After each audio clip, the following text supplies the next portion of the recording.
অন্তর্বর্তী সরকারের প্রধান উপদেষ্টা অধ্যাপক মোহাম্মদ ইউনূসের পদত্যাগ করতে চাওয়ার খবর প্রকাশ্যে আসার পর থেকেই বিএনপিসহ গুরুত্বপূর্ণ রাজনৈতিক দলগুলোর নেতাদের মধ্যে গত বৃহস্পতিবার রাত থেকেই আলোচনা শুরু হয়েছে। রাজনৈতিক দলগুলোর সংশ্লিষ্ট সূত্রে জানা গেছে, অধ্যাপক ইউনূস পদত্যাগ করুন। কোনো দলই সেটা চায় না। তবে বেশ কয়েকটি রাজনৈতিক দল অন্তর্বর্তী সরকারের কাছ থেকে জাতীয় সংসদ নির্বাচনের সুনির্দিষ্ট পথ নকশা চায়। দেশের রাজনৈতিক এ পরিস্থিতিতে আজ শনিবার বিএনপি সহ বিভিন্ন রাজনৈতিক দল অধ্যাপক ইউনূসের সঙ্গে প্রধান উপদেষ্টার বাসভবন যমুনায় সাক্ষাৎ করবেন। বৃহস্পতিবার রাতে বিএনপি, জাতীয় নাগরিক পার্টি এনসিপি, জামাতে ইসলাম সহ বিভিন্ন দলের নেতাদের মধ্যে আনুষ্ঠানিক কথাবার্তা হয়েছে।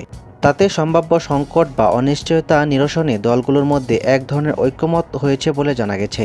সেটি হচ্ছে, তারা প্রধান উপদেষ্টার সঙ্গে সাক্ষাৎ করে তাকে পদত্যাগ না করতে অনুরোধ করবেন।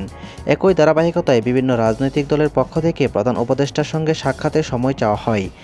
সর্বশেষ প্রাপ্ত খবর অনুযায়ী বিএনপিকে আজ সন্ধ্যা 7:30টায় সাক্ষাতের সময় দেওয়া হয়েছে।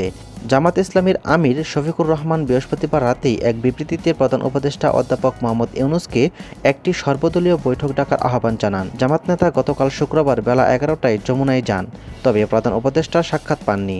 জামাতের প্রতিনিধি দলের সঙ্গেও আজ সন্ধ্যা 6টায় প্রধান উপদেষ্টার বৈঠক হওয়ার কথা রয়েছে।